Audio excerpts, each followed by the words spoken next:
Quero saudar a igreja com a paz do Senhor, dizer mais uma vez que me sinto honrado de estar aqui com os irmãos para estudar mais uma lição.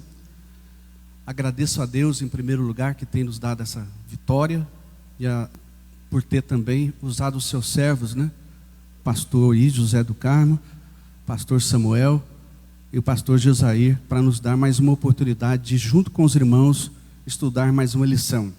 Lição 7 fala o milagre da Porta Formosa.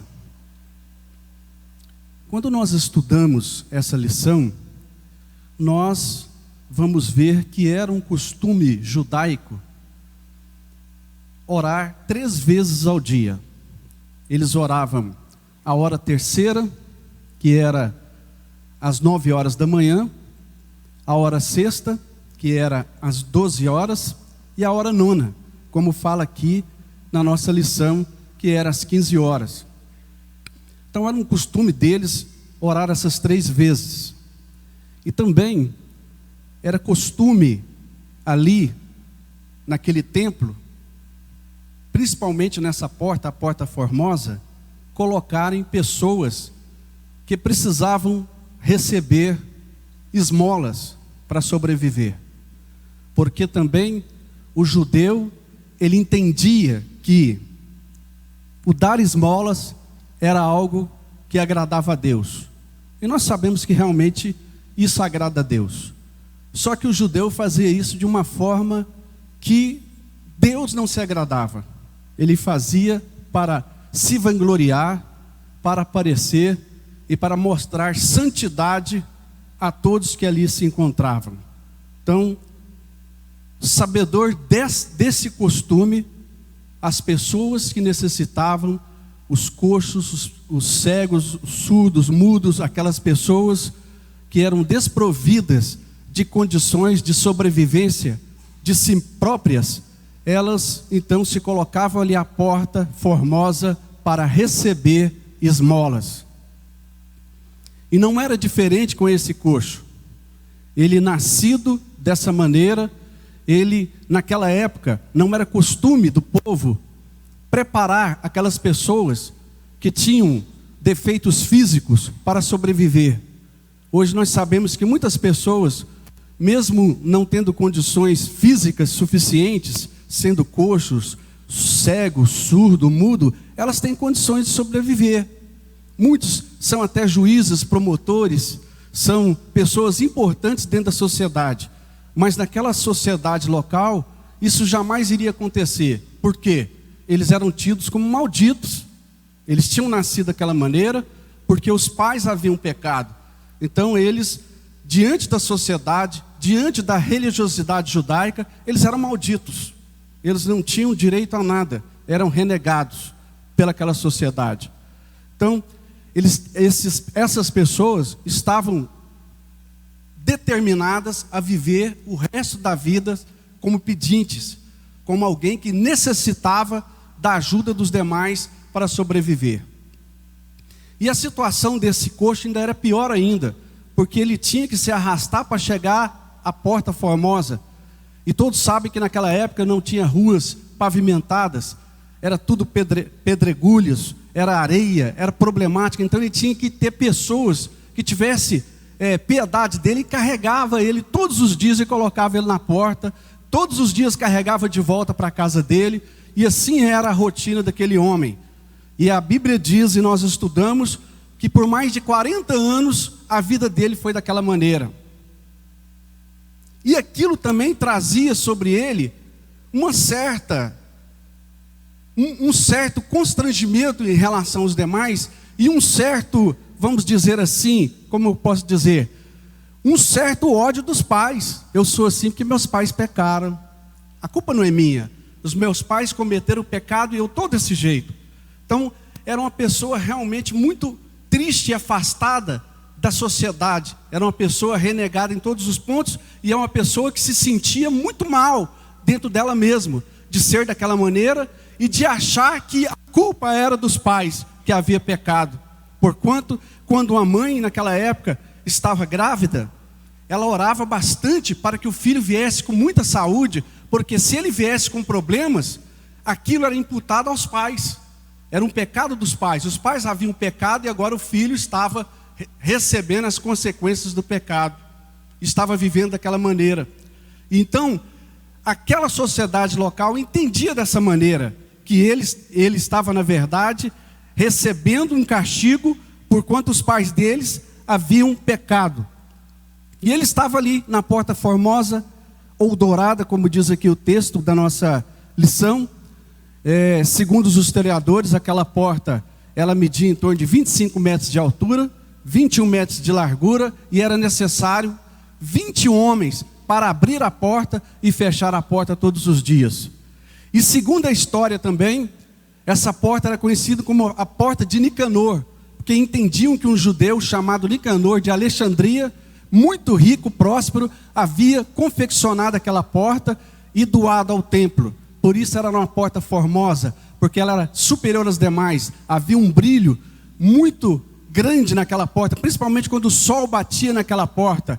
Então refletia a luz do sol e ela era uma porta extremamente bonita. Por isso foi apelidada de Porta Formosa.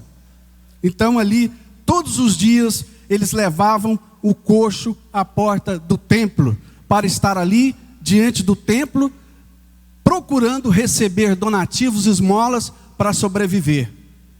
Mas um dia, ele estava ali na porta do templo, e Pedro e João, como diz a nossa Bíblia Sagrada, a hora nona, que é às 15 horas, caminhavam para a Porta Formosa, porque Pedro e João já eram cristãos, mas eles não perderam o costume judaico de orar 3 vezes ao dia. Só que Pedro e João já sabiam que o Messias havia vindo. O Messias já tinha chegado, já tinha cumprido o papel dele, e havia sido crucificado, ressuscitou, e agora ele havia enviado os seus discípulos para propagar o Evangelho e para fazer aquilo que ele fazia. Porque ele disse que eles receberiam a virtude do Espírito Santo para propagar o Evangelho por Jerusalém e por todo o mundo afora, e para fazer os sinais que o próprio Cristo fazia. Então Pedro e João já eram sabedores disso. Mas os judeus não. Eles estavam ali dentro do templo, orando e buscando e esperando a vinda do Messias, porque eles não aceitavam que Jesus era o Messias. Então, eles faziam cultos ritualísticos, eles estavam ali, eles oravam, choravam, dançavam, pulavam, mas era tudo ritual. Na verdade, no interior deles não havia nada de caridade, não havia nada de fé. Era tudo para que a sociedade visse que eles eram homens religiosos. E para mostrar a sua religiosidade, após a saída do templo, eles davam esmolas. E essas esmolas eles davam para que todos pudessem contemplar e ver eles dando esmola. Porque eles não queriam dar esmola para agradar a Deus. A esmola, na verdade, era para que o povo soubesse. Olha ali, olha. Ali vai o judeu fulano de tal, o sacerdote tal, o Beltrano. Esse homem é religioso. Ele dá esmola, ele vai no templo, ele salta, ele chora, ele busca a presença de Deus, e quando ele sai à porta do templo, ele dá esmolas. Mas na verdade, ele não tinha espiritualidade nenhuma. Nenhuma. Então, é o momento de nós refletirmos. Nós temos que vir ao templo, mas nós temos que estar buscando a presença de Deus. Nós temos que estar centrado na vontade do Espírito Santo na nossa vida. Nós não vemos ao templo para mostrar para a sociedade que nós somos diferentes deles, que nós não somos como eles, como os judeus faziam. Olha, eu não sou como o publicano, eu oro, eu dou dízimo, eu dou esmola, eu sou diferente. Não, nós vemos a igreja, ao templo, buscar nos encher do Espírito Santo, buscar nos encher da presença de Deus, receber o poder de Jesus Cristo na nossa vida. É por isso que nós vemos ao templo, a igreja. É por isso que nós somos a igreja do Senhor. E nós vemos ao templo, e quando nós saímos do templo, nós continuamos sendo igreja.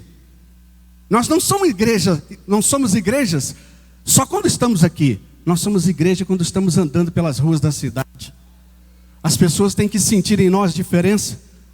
porque a luz do Espírito de Deus há de brilhar em nossas faces, e nós haveremos de fazer algo diferente, não porque nós queremos aparecer, mas porque nós sabemos que o Espírito Santo habita em nós, e que Ele nos transformou a nossa vida, que nós somos diferentes. Pedro e João caminhando, indo em direção à Porta Formosa, lá está um coxo. E quando o coxo olha para Pedro e João, ele já estava esperando receber de Pedro e João o que era costume dos judeus, porque Pedro e João também eram judeus. Vou receber alguma esmola, vou receber alguma prata, alguma moeda. Mas quando ele olha para pedir esmola, ele recebe algo diferente. Pedro e João olham para aquele homem e diz: olha, eu não tenho ouro, não tenho prata, mas o que eu tenho, eu te dou. Em nome de Jesus o Nazareno, levanta e anda. E ele pega na mão daquele coxo e coloca ele de pé. E aquele homem, que diz a Bíblia, que já tinha mais de 40 anos, coxo, agora estava saltitante, andando de um lado para outro, correndo. E aquele homem que não podia entrar no templo, porque não era permitido aleijados, coxos, cegos entrar no templo, porque eram malditos, eram renegados. Agora ele estava diante do templo do Senhor, junto com Pedro e João, glorificando, pulando, saltitando na presença de Deus. Pedro e João eram cheios do Espírito Santo. Eles haviam antes, lá em Atos, no capítulo 1, versículo 8, está escrito, eu quero ler com os irmãos, diz assim a palavra de Deus: mas recebereis a virtude do Espírito Santo que há de vir sobre vós, e ser-me-eis testemunhas tanto em Jerusalém como em toda a Judéia e Samaria e até os confins da terra. E posteriormente nós vemos a descida do Espírito Santo em Atos 2, no Pentecostes. Pedro e João haviam sido selados pelo Espírito Santo. O Espírito Santo de Deus estava sobre a vida deles, e eles haviam testemunhado o que Jesus fizera quando eles andavam com Jesus. Quando Pedro e João andavam com Jesus, Jesus havia feito milagres impossíveis aos olhos humanos. E agora, eles, mesmo não estando com Jesus, eles tinham fé suficiente para, em nome desse Jesus, realizar as mesmas obras que Jesus realizava. O que deixa para nós, igreja, que nós, como igreja, temos o poder de, em nome de Jesus, realizar as mesmas obras que Jesus realizou outrora. O poder de Jesus não mudou. Ele está entre nós. Em nome de Jesus nós podemos fazer milagres, proezas. Aqui fala também a virtude de realizar grandes proezas. Quando Pedro e João realizaram esse milagre, essa proeza, eles não procuraram se vangloriar. Imagine hoje um homem fazendo tal prodígio, o que ele não ia ganhar de dinheiro usando o nome de Jesus, como nós temos visto por aí afora. Quantos ministérios que usam do milagre de Jesus para o enriquecimento, para propagar o homem e não o próprio Jesus. O homem às vezes está mais em evidência do que o próprio Jesus. O ministério é mais poderoso do que o nome de Jesus, como se aquele ministério fosse o único ministério que realizasse milagres. Se esqueceram que o homem de si mesmo não pode fazer nada. O homem de si mesmo não tem condições de fazer nada. Mas Pedro e João nos dão um grande exemplo de homens tementes a Deus, que buscou a presença de Deus, que andou diante do Senhor, e que quando esse milagre aconteceu, eles disseram: olha, nós de nós mesmos não podemos fazer nada. Esse milagre que vocês viram acontecer foi feito por Jesus Cristo, o Nazareno, aquele que vocês rejeitaram, que vocês pediram, deixaram de soltar o santo diante de Pilatos para soltar um injusto que era Barrabás, e começou a pregar o evangelho, e começou a dizer: esse é vindo do nosso Deus, o Deus de Abraão, de Isaque e Jacó, o Deus de Moisés, e começou a pregar o evangelho, e naquele momento, quase 5.000 pessoas se renderam ao Senhor Jesus. Pedro e João não tinham interesse de se promover, eles queriam promover o reino de Deus. O que precisava ser promovido era o reino de Deus, era a justiça de Deus. E eles deixaram claro: nós, de nós mesmos, não podemos fazer nada, mas a virtude que está em nós, o poder do nome de Jesus, aquele que veio, que andou por esse templo, e que vocês rejeitaram, que andou pelas ruas da cidade, ele que fez esta obra. Esse homem estava coxo, esse homem estava paralítico, esse homem não tinha esperança de mais nada, mas agora ele pula, ele está saltitante na presença de Deus. Esse homem era um homem triste, agora ele é alegre na presença do Senhor, porque o Espírito Santo entrou na vida desse homem. Quando o Espírito Santo de Deus entra na vida de um homem, ele é transformado, ele não é mais o mesmo, ele não pode viver da maneira que ele vivia outrora. Se alguém se diz crente evangélico e continua fazendo as mesmas coisas, o Espírito Santo ainda não entrou na vida dele. Esses homens, Pedro e João, nos dão um grande exemplo de visão de reino. A visão deles era o reino. A única coisa que eles queriam era propagar o reino de Deus, era fazer que o maior número de pessoas conhecesse a Jesus, se rendesse aos pés do Senhor e não fosse lançado no lago de fogo, onde haverá choro, ranger de dentes naquele dia. Porque Pedro e João entendiam que, na verdade, aquele milagre, aquele homem estava curado, mas um dia ele haveria de morrer. E quando ele morresse, aquele milagre não ia valer nada se ele não tivesse recebido aquele que fez o milagre na vida dele. Aquele que fez o milagre na vida dele é que era mais importante. Muitas pessoas têm vindo à presença de Deus buscar milagres, mas não têm buscado Jesus Cristo. E muitos têm pedido algo para o Senhor, mas Deus sabe o que é melhor para nós.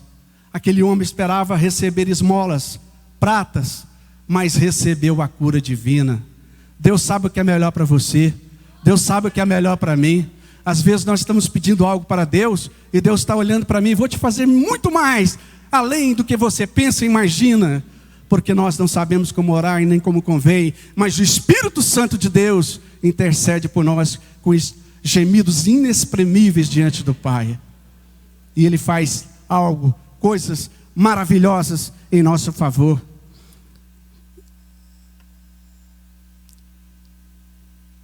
Os milagres não acontecem por acaso. Quando o Senhor realiza um milagre, existe propósitos nesse milagre. Qual era o propósito desse milagre na Porta Formosa? Mostrar que o ritualismo que imperava no judaísmo deveria ser mudado. Aqueles cultos ritualísticos não estavam mais chegando à presença de Deus. Era necessário que o Espírito Santo de Deus tivesse liberdade de atuação nos templos judaicos. Mas eles não davam essa liberdade, eram ritualísticos, eram programáticos, tudo programado. Era como se fosse robôs. Tinha que fazer isso, aquilo, aquilo outro. Voltava de novo a mesma coisa. Tinha que fazer de novo o mesmo. Mas o Espírito Santo de Deus não tinha liberdade no templo. O milagre mostrou que dentro do templo Deus não estava atuando. Por quê? Ritualismo, falta de reverência ao Deus Todo-Poderoso. Por quê? Não, mas os judeus eram muito reverentes. Eram, ao olhar das pessoas. Aquilo era tudo ritual.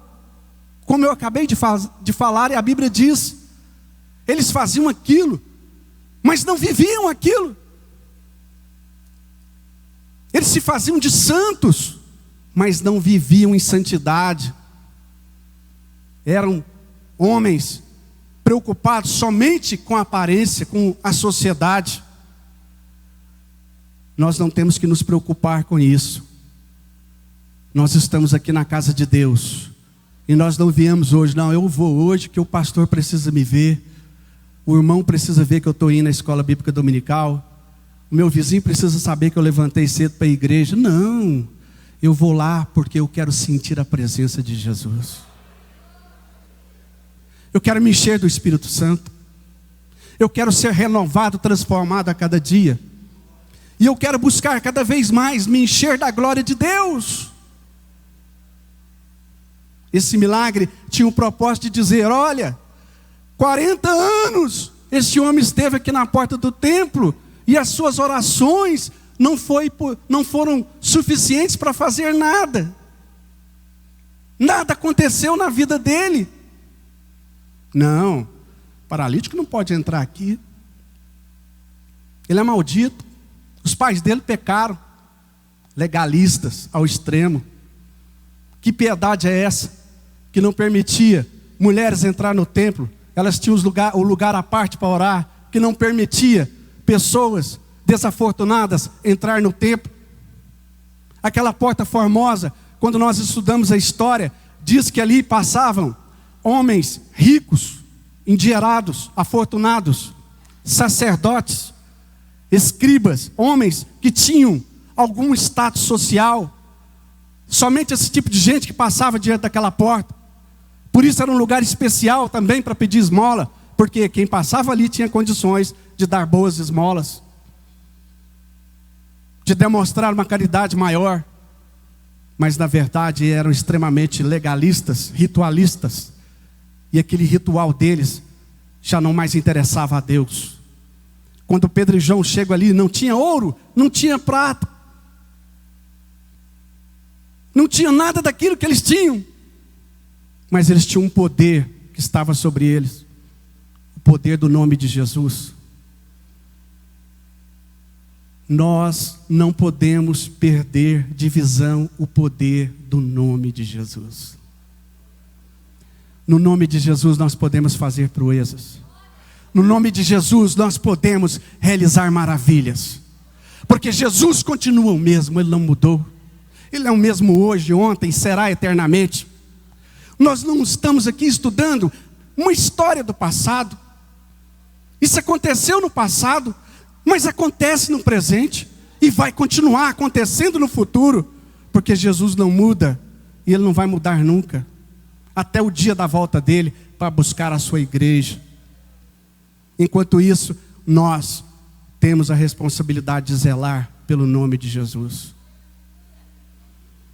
Quando você pensar, eu não tenho nada, eu não sou nada, lembre-se, você tem o poder do nome de Jesus. Você é cheio do Espírito Santo. Pedro e João poderiam pensar, eu não tenho nenhuma moeda para dar para esse mendigo. Eu não sou nada. Eu não tenho status social.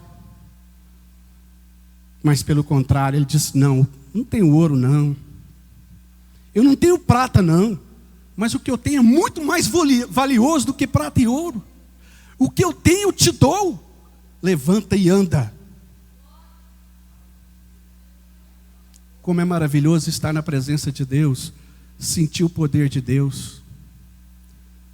O nome de Jesus tem um poder de transformar a vida das pessoas. Eu anotei aqui em João 14:13, está escrito, e tudo quanto pedirdes em meu nome eu o farei, para que o Pai seja glorificado no Filho. Jesus nos deixou o seu nome, este nome habita em você. Este nome está com você. Temos o direito de usá-lo, como está escrito em Marcos 16, 17, 18, que ele mesmo falou para os discípulos. Olha, ele disse assim, e esses sinais seguirão os que crerem.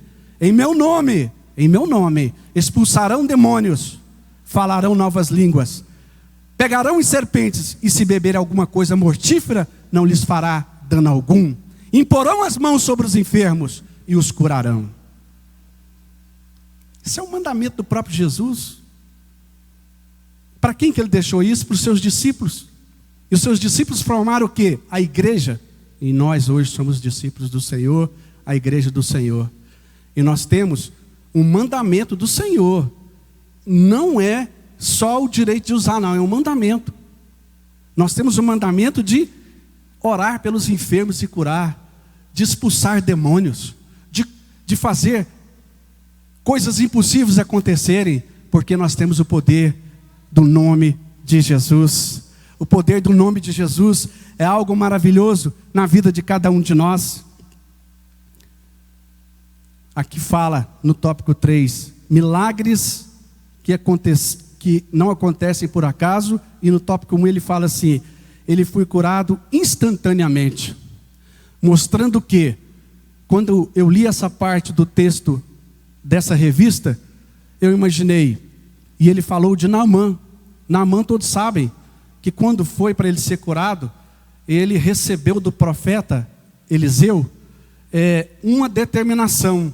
Qual que era a determinação? Que ele deveria ir até o Rio Jordão e mergulhar durante 7 vezes. E assim ele seria curado de uma enfermidade que na época não tinha cura, que era a lepra. Mas que esse coxo, Pedro e João, olhou para ele e já colocaram ele de pé em nome de Jesus, mostrando o quê? Que o Espírito Santo tem liberdade de atuação. Que o Espírito Santo ele atua da maneira que ele bem entende. Aqui com Naamã, ele atuou de uma forma, mas o milagre aconteceu. Os milagres acontecem de várias maneiras, de várias formas, porque nós não podemos ser ritualísticos como judeus. Em nossos cultos, graças a Deus, tem-se a liberdade do Espírito Santo atuar. Quantas vezes o pastor está pregando, alguém está louvando e alguém está falando em línguas, está saltitando, está pulando, porque o Espírito Santo de Deus, ele tem liberdade de atuar em nosso meio. Muitas vezes alguém está louvando a Deus e tem pessoas profetizando para aquela pessoa que precisa receber uma profecia. Isso é liberdade do Espírito para agir. Muitas igrejas não têm essa liberdade, são cultos ritualísticos, dentro de uma formalidade específica, e aí o Espírito de Deus não tem como agir.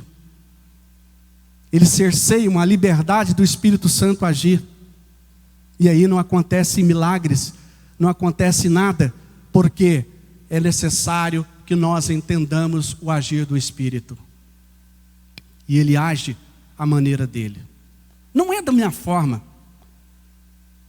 E o próprio Naamã experimentou isso, quando ele perguntou assim, não, mas eu pensei que o profeta ia sair de dentro da casa dele, ia pôr a mão sobre mim e eu ia ficar curado. Você não tem que pensar a forma que Deus vai agir na sua vida. Deus vai agir da maneira que Ele entende que tem que agir. Quando o profeta falou para Geazi, vai lá e fala para Naamã mergulhar 7 vezes no Rio Jordão, está no texto. Fala da história de Naamã. Quando o profeta diz isso para Naamã, Naamã ficou triste, atordoado. Ele pensou, não, mas não é assim que eu queria que eu fosse curado. Ele queria até uma forma. Ele queria ensinar o profeta como que o profeta deveria fazer para curar ele. Na verdade, ele não queria que as pessoas contemplassem as feridas nas costas dele, nos braços dele.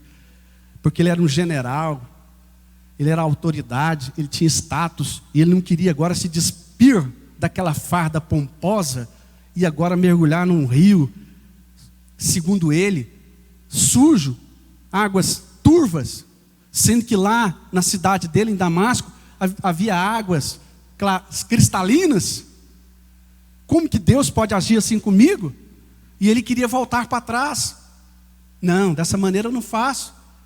Mas os servos dele insistiram com ele, e ele voltou, cumpriu a palavra do profeta, e Deus curou Naamã.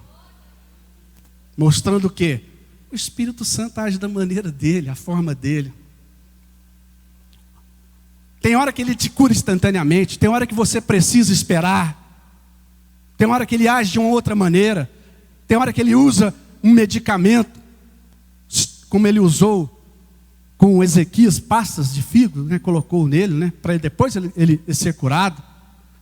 Então o Espírito Santo de Deus, ele tem liberdade de ação, e nós temos que entender isto.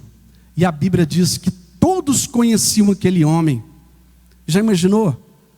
Você conhecer uma pessoa que há 40 anos tem as pernas tortas, frágeis, não consegue ficar de pé, e de repente você vê esse homem andando de um lado para o outro, correndo, saltitando. Quando aquelas pessoas viram isso, elas disseram: verdadeiramente o Deus verdadeiro é o que está de fora do templo, e não o que está lá dentro. Porque lá dentro não está acontecendo nada, mas aqui de fora, com os homens, cheios do Espírito Santo, o milagre aconteceu. Nós não podemos perder o sentido de adoração a Deus em nossos templos.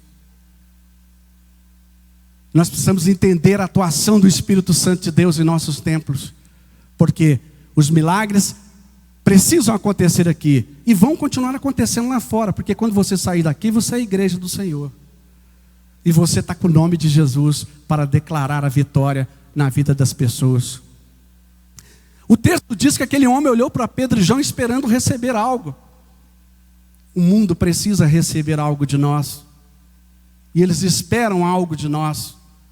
Qual seja, nós precisamos interceder pelas nações, interceder pelas pessoas, interceder por essa violência que tem acontecido à nossa volta. E às vezes nós pensamos que isso está lá longe, mas não, nós vivemos na mesma sociedade. Se a violência vem, ela nos atinge. Se vem os problemas, crise financeira, ela acaba nos atingindo. Então nós precisamos orar para Deus ter misericórdia da vida das pessoas.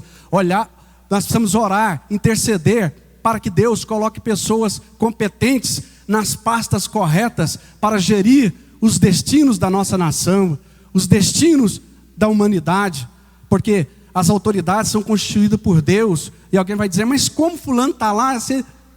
Mas cada povo tem o governo que merece, não é isso, pastor? Cada povo tem o governo que merece. Então nós precisamos buscar a presença de Deus a cada dia, sabendo que o nome do Senhor precisa ser glorificado.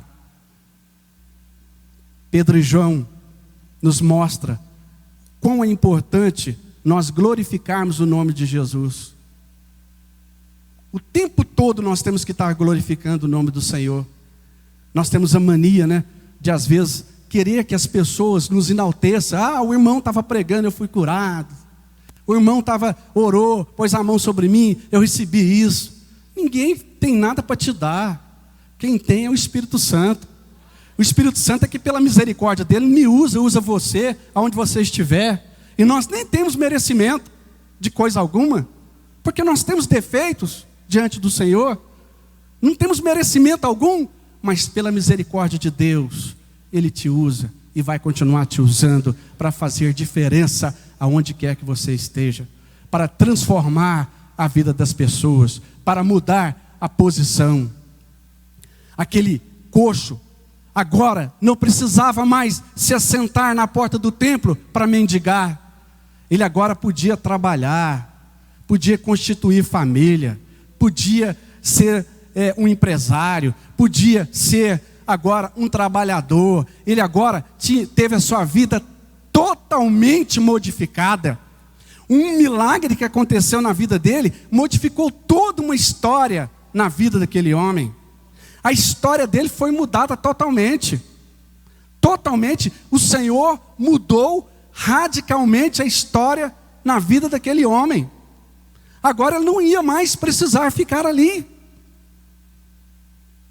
E diz a Bíblia, e nós estudamos, que ele entendeu que era o poder de Deus na vida dele, porque ele saltava e glorificava a Deus. Ele entendeu que Deus havia feito aquele milagre na vida dele. E através daquele milagre, muitas pessoas se renderam a Cristo. Ou seja, quando acontecer um milagre em nosso meio, não é para vangloriar a Assembleia de Deus, não é para vangloriar o pastor que está pregando, o irmão que tem um dom, mas era para enaltecer o Espírito Santo que está aqui para realizar a obra de Deus. Quando nós assim agimos, nós sabemos de uma coisa: nós não estamos preocupados com nós mesmos, mas preocupados com glorificar o nome do Senhor. Toda glória pertence a Deus. Toda glória é do Senhor. Nós não temos nada a oferecer a ninguém, mas a glória de Deus que está sobre a sua vida pode transformar a vida das pessoas. A partir daquele momento, por onde quer que aquele homem andava, alguém perguntava: o que foi que aconteceu com você? Pedro e João, em nome de Jesus, o Nazareno, me curaram. Quem é esse Jesus de Nazareno? Despertava o interesse das pessoas de conhecer quem era Jesus de Nazaré. E eles iam em busca de conhecer e se convertia ao Evangelho. Ou seja, o milagre foi para a propagação do Evangelho. Alguém que às vezes viveu situações complicadas, difíceis, e alguém vai ver ele futuramente na rua: uai, o que aconteceu com você? Você era um bêbado, drogado, e agora eu vejo você limpinho, carro novo. O que aconteceu? Jesus entrou na minha vida. Eu fui na igreja fulano de tal, eles pregaram o Evangelho para mim, eu aceitei Jesus como meu Salvador, e agora a minha vida é outra. Aquela pessoa vai olhar e dizer: aonde que é essa igreja? Eu quero ir lá. É assim que o Evangelho cresce.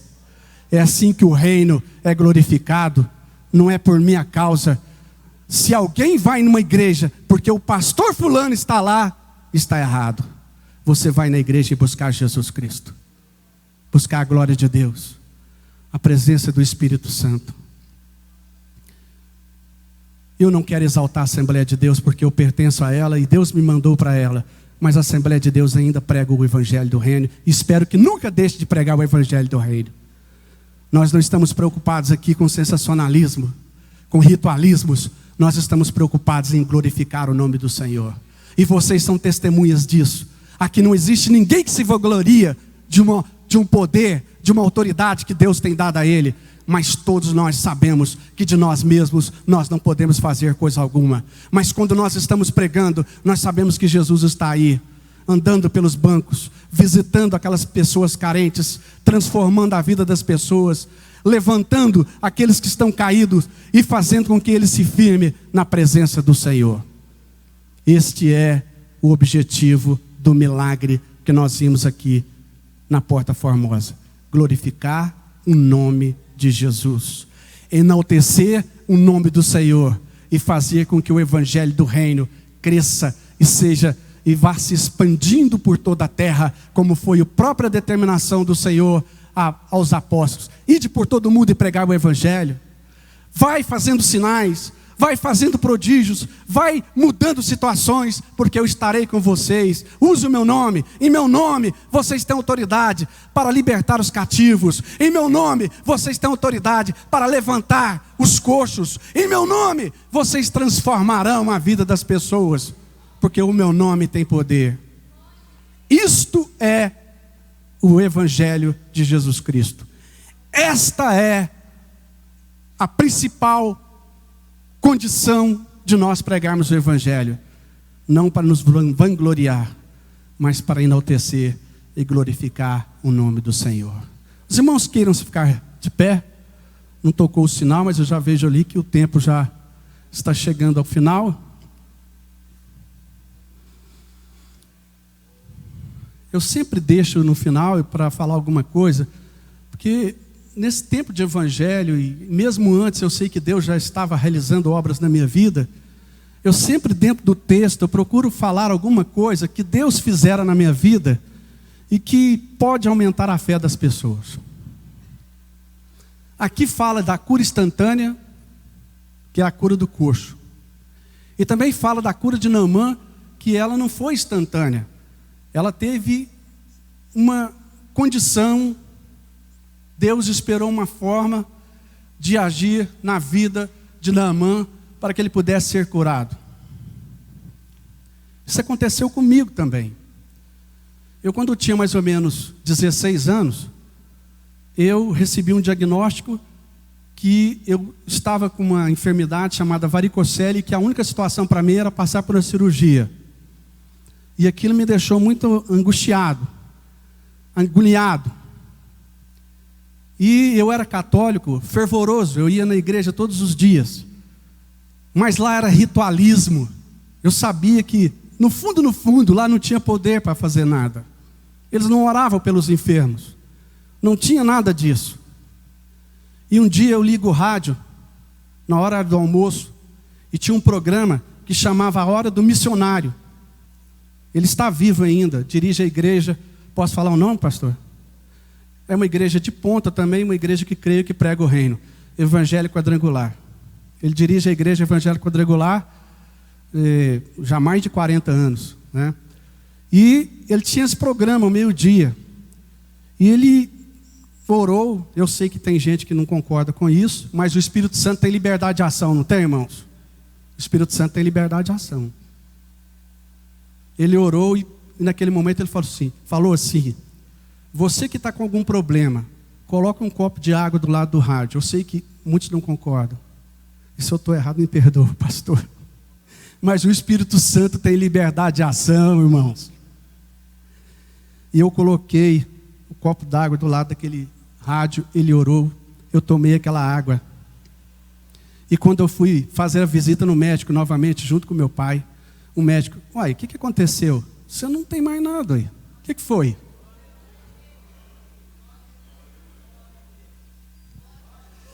Deus agiu na minha vida. Eu fui curado.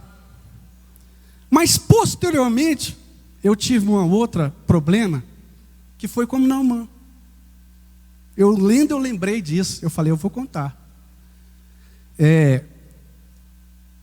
Eu ainda segundo tenente, ali está um sargento, que não me deixa mentir, né? Eu era instrutor de educação física no quartel. E de repente eu coloco a tropa para fazer educação física. E eu vi o quartel fazendo assim, ó. Falei, meu Deus, não deixa eu cair não, misericórdia. E Deus me atendeu, não caí não. Mas a partir daquele momento, direto me dava esses problemas. E eu fui um médico, cardiologista, me dava uma batedeira. E foi uma bateria de exame. E eu já era crente, já era evangélico. Eu tinha 1 ano de crente. E me dava uma batedeira, eu ficava agoniado com aquilo. Mas os exames não apontavam nada. Mas eu tinha um problema. Os exames não apontavam, mas eu tinha um problema. Eu estava andando, eu sentia uma batedeira. Eu ia correr, eu sentia mal. Então eu tinha um problema. Se ordem espiritual, se ordem física, o problema estava ali. Mas Deus estava testando o quê? A minha fé. E eu comecei a fazer uma campanha no culto de libertação, na sexta-feira, e fui fazendo. E terminava uma campanha, nada. Terminava outra, nada. E terminava outra, nada. E eu já estava, meu Deus, tantas campanhas. Já tinha 1 ano fazendo campanha. Mas um dia, no último dia da campanha, eu me lembro, quando chamou as pessoas à frente, eu pensei, meu Deus, já tem 1 ano que eu estou na campanha. Tem misericórdia de mim. Me ajuda.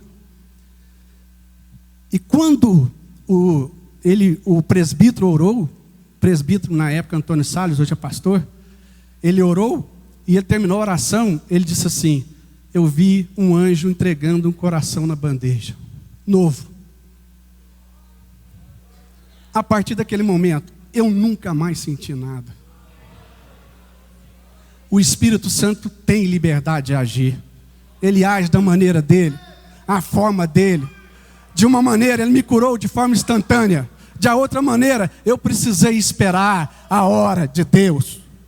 Isso aconteceu com Naamã e aconteceu com o coxo. No coxo foi instantâneo, mas Naamã teve que ir lá no rio, descer, mergulhava uma vez, nada. Segunda, nada. Terceira, nada. Mas quando foi a 7ª vez, ele estava totalmente curado. Nosso culto jamais vai ser ritualístico. O Espírito Santo tem liberdade. Comece a orar, a buscar a presença de Deus. Porque eu sinto a presença de Deus nesse lugar. Senhor nosso Deus e Pai, nós te louvamos, nós te adoramos, nós engrandecemos o teu nome, porque tu és grande e poderoso, tu tens feito obras tremendas, o Senhor tem agido de forma diferente, porque aqui há a liberdade do Espírito Santo agir. Deus tem agido, Deus está te visitando, está transformando situações, transformando vidas, Deus está mudando situações nesta hora.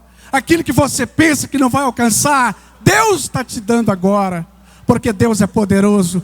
Assim nós oramos e pedimos, ó Pai, no nome de Jesus, em o nome de Jesus. Amém, amém. Os irmãos podem assentar. Agradeço mais uma vez essa rica oportunidade, em nome de Jesus.